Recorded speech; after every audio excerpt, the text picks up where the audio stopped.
Después de 40 años en Lanston Aerospace, estaba a 3 semanas de jubilarme cuando se envió el correo electrónico. Asunto: celebrando un legado, cuerpo. Únase a nosotros para honrar la excepcional carrera de Paul Bennett. Recepción de jubilación programada para el viernes a las 3 p.m. en el salón de conferencias principal. Refrigerios proporcionados. Me quedé mirando el mensaje durante un buen rato, sin saber bien cómo sentirme. Alivio, quizá. Gratitud. Una clase de orgullo discreto. Pero también algo más. Como una página a punto de ser pasada antes de que terminara de leer. Me llamo Paul Bennett. 65 años. Gerente senior de proyectos para la división de programas de defensa de Lanston. Empecé aquí cuando las tarjetas perforadas aún eran comunes y los teléfonos celulares venían con clips para el cinturón. He visto 4 directores ejecutivos, 5 reorganizaciones y una adquisición hostil. A pesar de todo, me quedé. No porque tuviera que hacerlo, porque creía en este trabajo. Durante los últimos 6 meses, había estado capacitando a Evan Carter para que ocupara mi puesto. Chico inteligente, de unos 30 y tantos años, zapatos lustrados y un apretón de manos firme. Se graduó de alguna escuela de la Ivy League, hablaba en acrónimos y métricas, como si fuera su lengua materna, siempre sonriendo, siempre haciendo preguntas, pero del tipo que se siente ensayado. Se sentaba en mi oficina tomando notas en una tableta mientras lo guiaba a través de sistemas logísticos patentados y protocolos de cumplimiento de contratos, cosas que no están en los manuales. Asintió mucho, escribió rápido, pero noté que nunca preguntaba por qué hacíamos las cosas de cierta manera, solo cómo hacerlas más rápido. Hace una semana, me había preguntado sobre la fiesta de jubilación. ¿Vas a decir algo cuando te den la placa?, había preguntado sonriendo. Probablemente seré breve, respondí. Nadie recuerda los discursos. Recuerdan cómo les facilitaste el trabajo. Evan se rió, pero no respondió. Solo tocó algo en su tableta. Ahora, con el memorándum publicado y los globos encargados, la gente pasaba por mi oficina para estrechar mi mano, para decir que no sería lo mismo sin mí. Sonreí, les di las gracias y lo decía en serio. Aún así, ese sentimiento persistía, como si hubiera olvidado cerrar una puerta, como si alguien estuviera esperando que las luces se atenuaran antes de hacer su jugada. Debería haber hecho caso a ese presentimiento.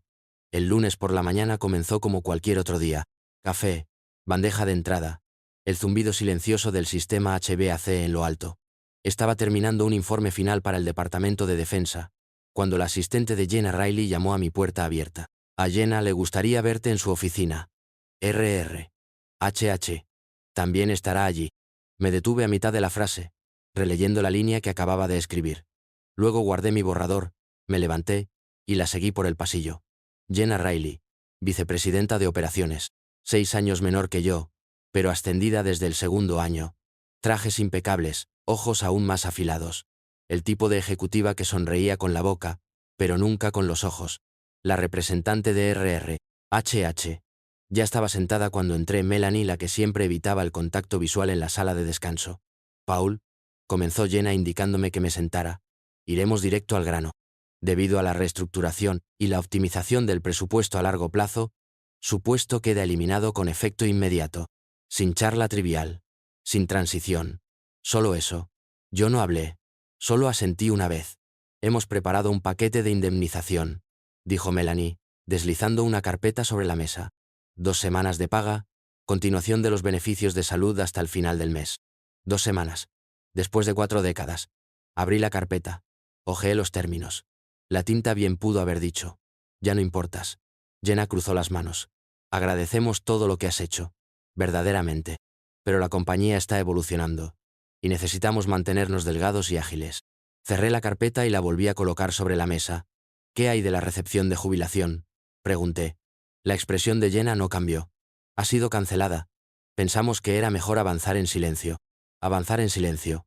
Como barrer el polvo del suelo. Me levanté y me abotoné el blazer. Entendido. Sin protesta. Sin arrebato. Solo el mismo profesionalismo que había demostrado todos los días desde 1984. Jenna ofreció un apretón de manos que no acepté. Mientras caminaba de regreso a mi oficina, vi a Evan Carter mirándome desde el final del pasillo. No sonrió esta vez. Solo miró hacia abajo y se hizo a un lado. Empaqué mis cosas en silencio. Fotos. Un bolígrafo de la firma de mi primer contrato. Un pequeño modelo de madera del proyecto X9, que patentamos en el 98. Cuando salí del edificio nadie me siguió. Sin aplausos, sin globos. Solo el sonido de las puertas automáticas cerrándose tras de mí. Pero no había terminado. Todavía no. La caminata desde la oficina de Jenna a la mía se sintió más larga de lo habitual. El tipo de caminata que solo haces una vez, por un corredor donde has pasado la mayor parte de tu vida despierto, pasando por paredes que ayudaste a construir, bajo luces que viste parpadear durante despidos, promociones y fiestas de Navidad. Nadie había dicho nada aún. La noticia no se había extendido. Abrí mi oficina, por última vez. Me senté en la silla que todavía tenía la leve huella de 4 décadas de tranquila rutina. Miré alrededor. Las estanterías que había construido yo mismo cuando recortaron el presupuesto para muebles. Los carteles de proyectos firmados en las paredes. El modelo F-14 que mi hija me regaló cuando tenía 12 años. Todo se sentía como mío, pero nunca lo fue realmente. No perdí tiempo. Saqué una caja de cartón de debajo de mi escritorio, la que guardaba por si acaso. Empecé a colocar artículos uno por uno. Portalápices, foto de escritorio de Carol y yo en Maine, una taza de la NASA de mi primera presentación en una conferencia. Sin prisa, ni ceremonia. Solo procesando. Cuando la voz se corrió, ya estaba a medio camino de la puerta. Algunos de los ingenieros jóvenes se reunieron en el pasillo, susurrando. Jason de Analítica parecía aturdido. Señor Bennett, ¿es verdad? Les di un pequeño asentimiento. El tiempo nos alcanza a todos. Pero estábamos planeando algo para su jubilación. La fiesta. Cancelada, dije sin más. Parecían como si hubieran desenchufado el sol. No me detuve. Solo ofrecí una sonrisa firme y seguí caminando. En la salida, entregué mi identificación. Seguridad la escaneó con la misma indiferencia que mostraron a los visitantes. Entregué mi tarjeta llave, firmé una línea en un formulario genérico de salida y asentí. Luego salí. El estacionamiento se veía igual, pero el ambiente era diferente ahora. No más reuniones, no más líneas rojas, no más ser a quien llamaban a las 11:58 de un viernes. Coloqué la caja en el asiento del copiloto, me senté detrás del volante y exhalé. No enojado, ni siquiera triste, solo concentrado. Porque mientras estaban ocupados despidiéndome, nunca se detuvieron a preguntar qué podría saber ya, y lo que me había llevado silenciosamente conmigo. Un año antes de que me echaran, noté la primera grieta. Era pequeña, solo una diferencia en un informe trimestral, un cargo de consultoría de 40,000 a un proveedor del que nunca había oído hablar. Cuando le pregunté a Jenna al respecto en una reunión, ella lo descartó. Subcontratación estratégica, dijo. Nada de qué preocuparse. Pero había aprendido hace mucho. La gente solo dice, nada de qué preocuparse, cuando no quieren que mires más profundo. Así que empecé a observar. No en voz alta, no con acusaciones ni memorandos, solo observando. Eso es lo que pasa con quedarse en un lugar el tiempo suficiente. Dejas de necesitar hacer preguntas en voz alta. Solo te das cuenta de las respuestas. Empecé a hacer copias de seguridad de los archivos. Silenciosamente. Registros de proyectos de fin de trimestre. Cadenas de aprobación firmadas. Asignaciones de presupuesto. Registros de cambios de sistemas internos. Hice copias, encriptadas, con marca de tiempo y archivadas. No en unidades de la empresa. En almacenamiento privado. También guardé un diario. Escrito a mano. Entradas con fecha. ¿Quién dijo qué cosa? ¿Qué se aprobó y cuándo? Cualquier reunión donde algo se sintiera mal iba en el libro, incluyendo la creciente presencia de Evan Carter. Evan había empezado a preguntar sobre flujos de trabajo heredados, quería optimizar los informes, consolidar las credenciales de acceso, automatizar las comprobaciones de cumplimiento. Sonaba inteligente, eficiente. Pero no era lo que preguntaba lo que me preocupaba, era lo que evitaba. Nunca preguntó sobre auditorías de datos o la responsabilidad del contratista. Nunca mencionó la política de retención clasificada que regía nuestros contratos con el DoD. Fue entonces cuando lo supe. Lo estaban posicionando para mi puesto. Pero no solo planeaban reemplazarme, estaban planeando borrarme. Quitar la supervisión, oscurecer la historia, limpiar las huellas dactilares de cada sistema que había pasado mi vida construyendo. Así que apreté mi agarre. Imprimí registros físicos. Recopilé registros de respaldo. Los hice certificar ante notario cuando fue posible. Los aseguré en una caja de seguridad que Carol ni siquiera conocía. No estaba acumulando secretos. Estaba salvaguardando la verdad. Pensaron que me iría en silencio. Que 40 años de lealtad terminarían con un apretón de manos y una carpeta genérica. Pero no solo me iba. Me estaba alejando con la única cosa que no pensaron proteger. Recibos. El proyecto se llamaba Crimson Echo. Una iniciativa de defensa de varios años vinculada a las comunicaciones satelitales y los relés tácticos encriptados. 680 millones en fondos federales, media docena de agencias de supervisión y estrictos protocolos de cumplimiento del DOUD. Lo había estado gestionando desde el inicio. Mi nombre estaba en cada puerta de fase, cada revisión de seguridad. Era el tipo de contrato que no perdonaba errores. 3 meses antes de mi salida, señalé una discrepancia en la auditoría de cumplimiento trimestral. Un proveedor, Harker Systems, estaba facturando parches de software que no habíamos implementado. Cantidades menores al principio. 2, 800 aquí. 3, 400 allá. Pero no se alineaban. Lo mencioné en una reunión con Jenna y Evan. Jenna lo descartó como retraso contable. Evan dijo que lo revisarían en el QE2. No lo hicieron. Lo documenté. Añadí los detalles a mi registro privado. Capturas de pantalla, memorandos con fecha, órdenes de compra. Presenté un seguimiento a través del cumplimiento interno, pero el ticket se cerró silenciosamente 2 días después. Sin auditoría, sin respuesta, solo silencio. Pero esto es lo que no sabían. Una vez encabecé una iniciativa de redundancia de datos hace años, cuando una brecha del proveedor desencadenó una revisión de cumplimiento completa.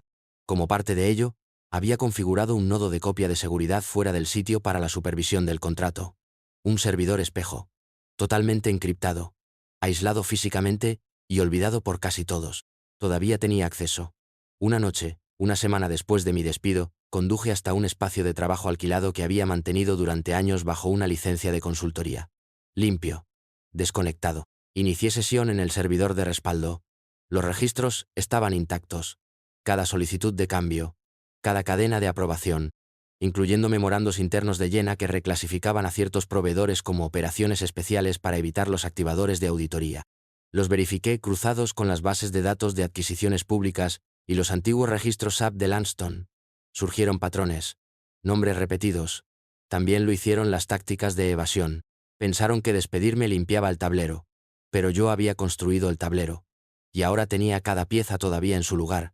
No por venganza, por principio, porque hay cosas que no se pueden hacer, no con dólares del gobierno, no bajo mi supervisión, y definitivamente, no con mi nombre aún atado a los contratos que estás tratando de lavar. Lo encontré en la línea 473 de un registro de adquisiciones, enterrado entre elementos de línea inocuos para el enrutamiento de cables y las carcasas de los paneles. Proveedor: Harker Systems. Artículo: reacondicionamiento de módulo encriptado. Instalación de cumplimiento del Q3. Costo: 38.950. Me llamó la atención porque sabía que los módulos no se habían instalado. Yo los habría aprobado. Nadie más tenía el nivel de autorización para esa parte del proyecto. Así que revisé el libro mayor del proyecto. Mis credenciales figuraban como el oficial que aprobaba, firmado digitalmente, con marca de tiempo, limpio, excepto que nunca aprobé esa compra. Y no tomo decisiones de 40-0 sin escribirlo en mi diario. Saqué los metadatos de la orden de compra. La aprobación se registró en un día en que estaba fuera, asistiendo a un seminario de cumplimiento en DC, verificado por mis recibos de viaje, los registros de la tarjeta llave del hotel y un resguardo de credencial en Langley. Alguien lo había falsificado. Habían clonado digitalmente mi cadena de credenciales. Evan tenía acceso a esas herramientas. Había solicitado permisos elevados temporales durante una actualización del sistema 3 semanas antes de que me fuera. Jenna había firmado. ¿Coincidencia? Ya no creía en ellas. Empecé a cruzar referencias de cada compra importante bajo mi nombre del año pasado.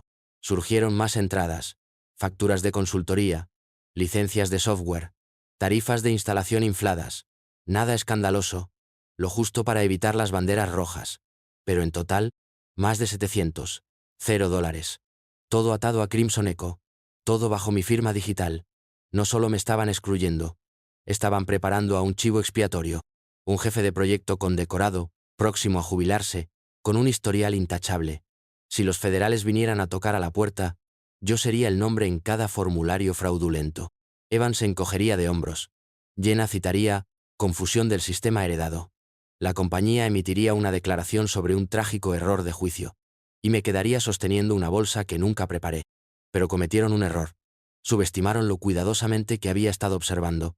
Y cuánto tiempo me había estado preparando. Porque ahora no solo estaba defendiendo mi reputación, estaba construyendo una línea temporal. Una historia con recibos. Una trampa tan hermética que cuando se cerrara de golpe, lo único que podrían decir sería: no pensamos que se daría cuenta. Pero me di cuenta. Y no había terminado. No había hablado con Megan Russo en 3 años, no desde que dejó Langston para un puesto en la agencia de auditoría de contratos de defensa. En aquel entonces, compartíamos almuerzos tranquilos en la antigua sala de descanso, intercambiando historias de guerra sobre reuniones de presupuesto y proveedores incumplidos. Tenía una mente como un bisturí, precisa, silenciosa y efectiva. Cuando se fue, le dije que finalmente había escapado del fuego. Ella dijo: Paul, el fuego solo arde más donde voy. Encontré su número personal en un antiguo archivo de contactos que guardaba en mi Rolodex. Lo marqué. Ella respondió al tercer timbre. Paul Bennett, dijo. No esperaba saber de ti. No estaría llamando si no fuera importante. Una pausa. Suenas tranquilo. Eso significa que es malo. Nos reunimos a la mañana siguiente en un restaurante en las afueras de Arlington. Sin uniformes, sin computadoras portátiles, solo un sobre de Manila en el asiento a mi lado y un par de ojos al otro lado de la mesa que todavía no se perdían nada. Deslicé el sobre a través de la mesa. Necesito tu opinión. Extraoficialmente. Ella lo abrió. Hojeó las primeras páginas. Su rostro no cambió, pero dejó de remover el café. ¿Crimson Echo?, preguntó con voz baja. Fuiste el líder en eso. Lo fui. Hasta la semana pasada. Paul. Esto es malo. Algunos de estos proveedores están en la lista negra. Los pagos están estructurados para evitar las auditorías de primer nivel. Eso no es un accidente. Lo sé. Ella cerró la carpeta cuidadosamente. Si incluso la mitad de esto se mantiene bajo escrutinio, estamos hablando de violaciones del título 18. Fraude electrónico. Manipulación de contratos de defensa. Esto no es solo disciplina de la compañía. Esto es federal. Lo imaginé. Ella me miró fijamente. Estás sentado sobre un cable activo. Si sigues adelante, hazlo limpio. Silencioso. Sin prensa, ni filtraciones. Y por el amor de Dios, no te enfrentes a nadie directamente. Si haces eso, les das una razón para pintarte como un jubilado amargado con un hacha que afilar. Ya tengo el hacha, dije, terminando mi café. Solo estoy eligiendo dónde balancearlo. Ella no sonrió. Ten cuidado. La gente va a prisión por cosas como esta. Y no siempre la gente correcta. Esperé 48 horas después de reunirme con Megan. Revisé todo de nuevo. 2 veces. Verifiqué 2 veces las marcas de tiempo, hice referencias cruzadas de los registros, releí mis notas del año pasado. Luego abrí una computadora portátil limpia. Me conecté a través de una VPN enrutada a través de 3 países, y cargué 2 expedientes. Uno al equipo de auditoría interna de Langston. El otro, a la División de Supervisión de Contratos del Departamento de Defensa. Consejo anónimo. Asunto: Crimson Echo. Irregularidades financieras y uso indebido de credenciales. Incluí los detalles suficientes para forzar una segunda mirada, no lo suficientes para despertar sospechas sobre la fuente. Un rastro de migas de pan, no un titular. Luego cerré la computadora portátil, la guardé bajo llave en un cajón, e hice algo que se sintió extrañamente más difícil. Abrí un documento en blanco titulado Lecciones de 40 años en la industria aeroespacial. Estaba destinado a ser una publicación de blog de despedida. Algo tranquilo, reflexivo. Una forma de terminar las cosas en mis propios términos. Escribí sobre las lecciones aprendidas, los colegas que admiraba, lo que significaba construir algo que perdura. No lo publiqué. Todavía no. En cambio, descolgué el teléfono y llamé a un número que no había usado en una década. William Harding, miembro de la Junta de Langston, coronel retirado y uno de los pocos hombres en la cima que aún entendía la diferencia entre liderazgo y gestión. Él respondió al primer timbre. Paul Bennett. ¿A qué debo el honor? Necesito 15 minutos de su tiempo. En persona. Una pausa. Nunca pides nada. Estoy preguntando ahora. Nos reunimos en el Salón de los Veteranos a las afueras de Fairfax. Terreno neutral. Sin oídos corporativos, ni rastros de correo electrónico. Le entregué una carpeta, abreviada, anotada y quirúrgica en su construcción. William leyó cada página sin hablar. Cuando terminó, no pidió aclaraciones. Él solo dijo: dime quién más lo sabe. ¿Hasta ahora? Solo tú, y una persona en la supervisión federal. Él asintió una vez. Has hecho tu parte. Yo haré la mía. Mientras caminaba hacia mi coche, el sol apenas comenzaba a descender bajo la línea de los árboles. El aire olía a pino y gasolina. La mecha estaba encendida. Y no estaba mirando hacia atrás. Comenzó con un titular enterrado en un resumen de la industria del lunes por la mañana. El DOD lanza una auditoría de rutina de los contratos de defensa aeroespacial de Langston. Solo 12 palabras. Sin acusaciones, sin fanfarria, pero dentro de Langston, bien podría haber sido una alarma de incendio. Al mediodía, La auditoría ya no era rutinaria. Los empleados fueron sacados de las reuniones. Los oficiales de cumplimiento se reunieron a puerta cerrada. Los registros de acceso interno se congelaron a mitad de la actualización. Alguien en recursos humanos respondió accidentalmente a todos en un hilo con el asunto urgente. ¿Quién tiene archivos de Crimson Echo? No estuve allí para verlo, pero podía imaginarlo. Jenna Reilly, revisando correos electrónicos antiguos, tratando de recordar cuáles puso en copia oculta. Evan Carter fingiendo no oír el zumbido. Cabeza gacha. Dedos tecleando con fuerza en un portátil que antes era mío. Estaban forcejeando. Yo estaba en mi porche. El sol de la mañana se arrastró por el horizonte, atrapando el vapor de mi taza. Carol estaba paseando al perro. Lo único que se apresuraba era el café que se enfriaba. Mi teléfono vibró. Primero una vez. Luego otra vez. A las 10:15, había perdido 5 llamadas. La línea principal de Lanston, el número directo de Jenna, y una etiquetada como «desconocido», que generalmente significa legal o algo peor. Dejé que cada una fuera al buzón de voz. No por mezquindad, por paciencia. Al otro lado de la calle, mi vecino saludó con la mano mientras subía a su coche. Asentí con la cabeza, lento y fácil. No hay necesidad de explicar por qué de repente tenía tanto tiempo libre. La gente ve la jubilación y asume paz. No iba a decirles que estaba viendo una casa que construí incendiarse desde una distancia segura. Dentro, el viejo portátil parpadeaba silenciosamente en la esquina. El acceso al servidor aún activo. Los registros aún haciendo copias de seguridad. Pensaron que las consecuencias vendrían de arriba. Nunca se dieron cuenta de que la filtración comenzó por debajo. ¿Y qué hay de una filtración lenta? Siempre encuentra las grietas. Ella llamó esa noche, a las 6:42 p.m. en punto. Dejé que sonara 2 veces antes de contestar. Paul. La voz de Jenna era cálida, ensayada. Espero no pillarte en un mal momento. En absoluto, dije, bebiendo mi café. Solo terminando el día. Quería registrarme. Sobre la transición. Tu salida. Fue abrupta. Esa es una forma de decirlo. Ella soltó una pequeña risa. La cantidad justa de timidez. Sí, bueno. Algunas cosas se perdieron en la confusión. Deberíamos haberlo manejado mejor. He estado queriendo contactarte.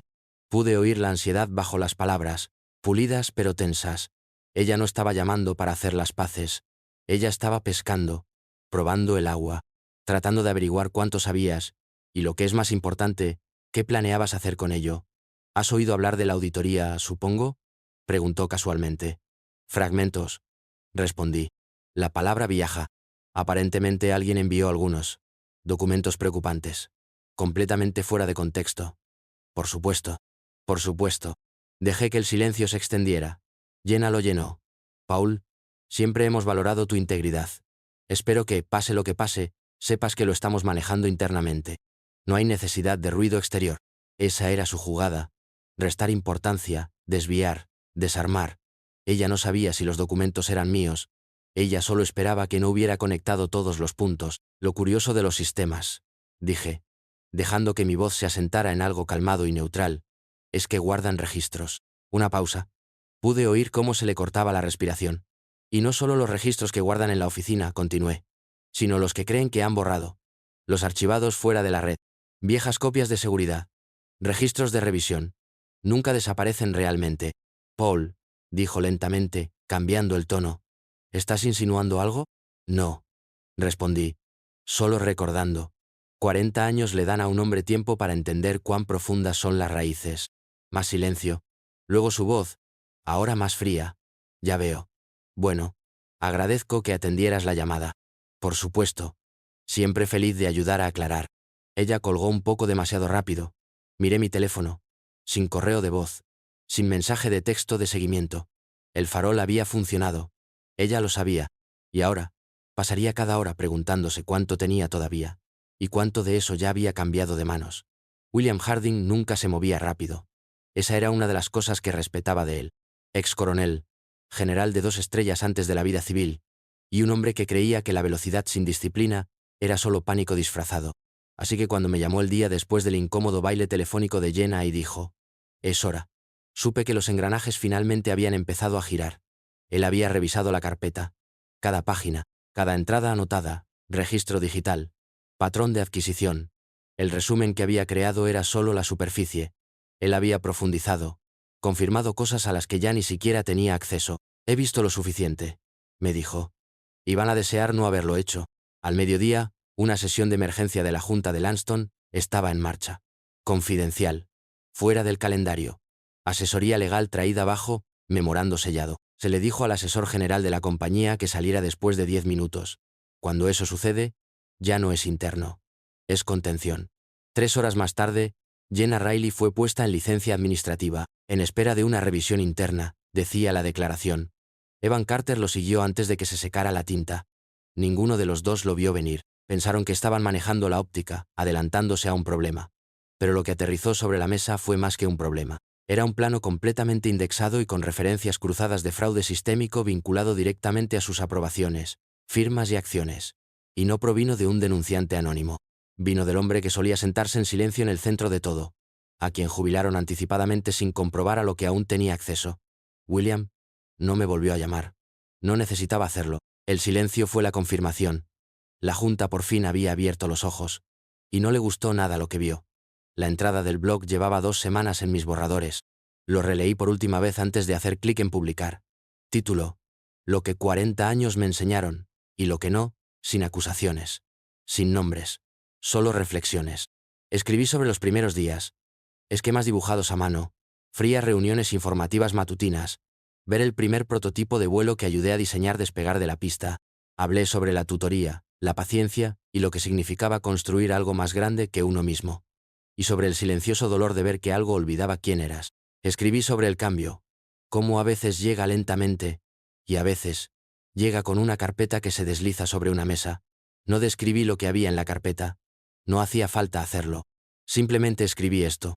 El legado no es lo que dejas atrás en documentos o especificaciones de diseño. Es lo que dejas atrás en las personas. En valores. En las cosas que te niegas a comprometer, sin importar cuán cortésmente te lo pidan.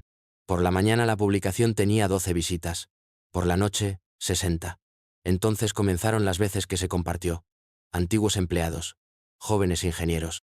Algunos asentimientos silenciosos de los competidores.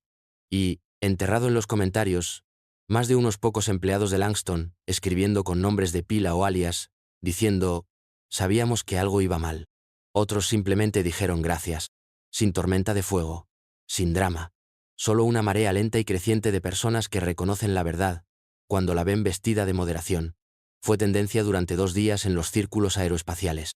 En LinkedIn, alguien lo etiquetó como lectura obligatoria para el liderazgo. Otro lo llamó la destitución más elegante que he visto en mi vida. No respondí a nada de eso. Solo observé cómo se acumulaba el impulso, y luego se asentaba, porque no estaba tratando de hacerme viral, solo me estaba despidiendo.